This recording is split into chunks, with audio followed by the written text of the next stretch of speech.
ผาจินดาแก่ที่เมืองอยู่ของ2 1 IT ข้าพเจ้ามีชื่อว่านางใส่คำเทียมมีวันอยู่ห้อง21 IT ข้าพเจ้ามีชื่อว่าโบรดาบัวละวงอยู่ห้อง21 IT มื้อนี้พวกเฮาจะมาพาทุกท่านไปเที่ยวชมสถานที่วัดจอมเพชรแล้วก็ไปเบิ่งที่ครอบประเพณีหรือว่าวัฒนธรรมอยู่ในวัดหรือว่าสถานที่อยู่ในวัดจะงามจะเป็นแนวใดก็รับชมกันเลย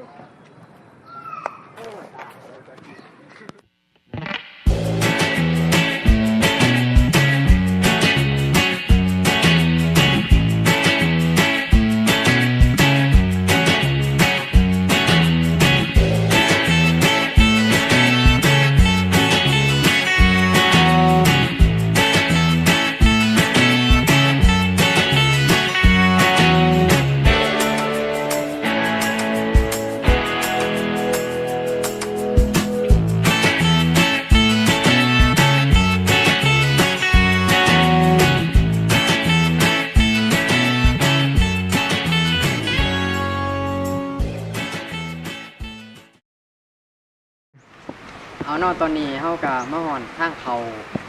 วัดจอมเพชรแล้วเนาะพวกเฮาก็ไปรับชมทางในพร้อมกันเลยเนาะ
ที่นี่ก็เป็นอีกมัสยิดหนึ่ง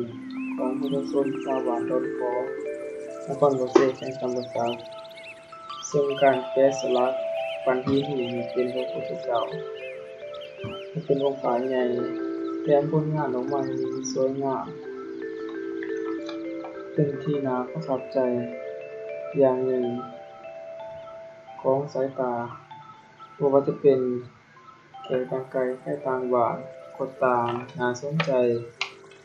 โดยเฉพาะแม่นคนชาวบ้านคนดาวชาวพุทธของเราที่บ่เคยรับฟังอีกของประเพณีอันดีงามของวัฒนธรรมลาวเฮาและยังเป็นวัฒนธรรมอันดีงามในสถานที่อันศักดิ์สิทธิ์จะเป็นจุดหนึ่งในการปฏิบัติธรรมของพ่อแม่ครูบาอาจารย์และพ่อแม่ที่ว่าปฏิบัติธรรมอยู่สถานที่แห่งนี้ซึ่งเป็นที่สะดวกสบายและเป็นบอนที่พระเจ้านับถือตลอดมา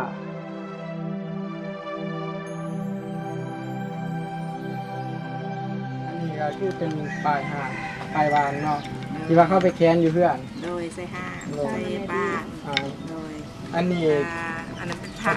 เป็นผ้าตุตรูเอามาสูตรแล้วมาซอยเรียบร้อยเพื่อนใส่สูตร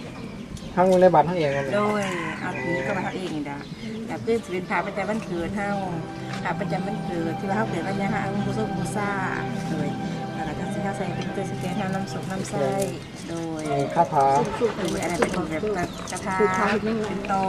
โดยเป็นตอเงินตอค่ะตอเงินเดิมเครื่องสามกรณีเฮาโดยอันจังสี่นี่ก็เป็นผ้าวันเกิดเฮา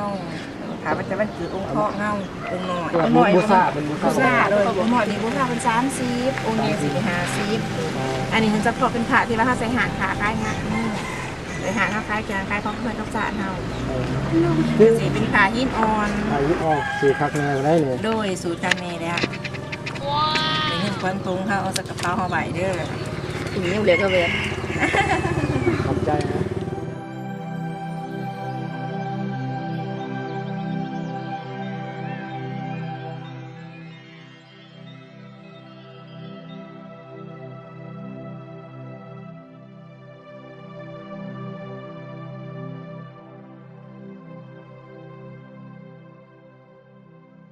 ทุกๆวันก็จะมีคนเข้ามาตลอด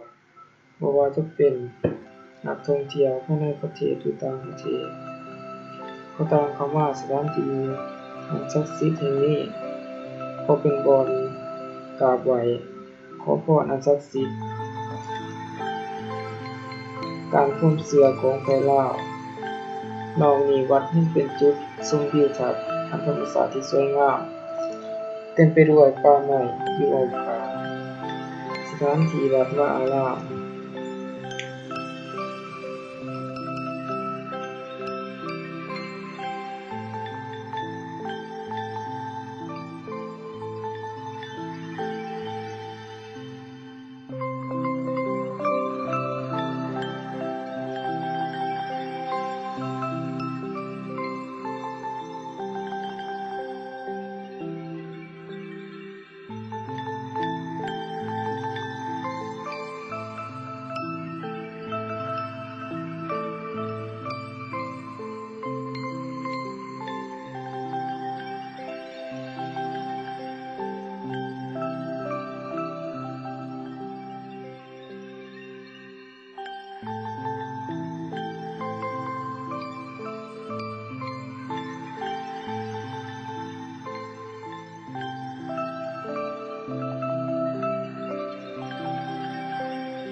อันนี้แม่น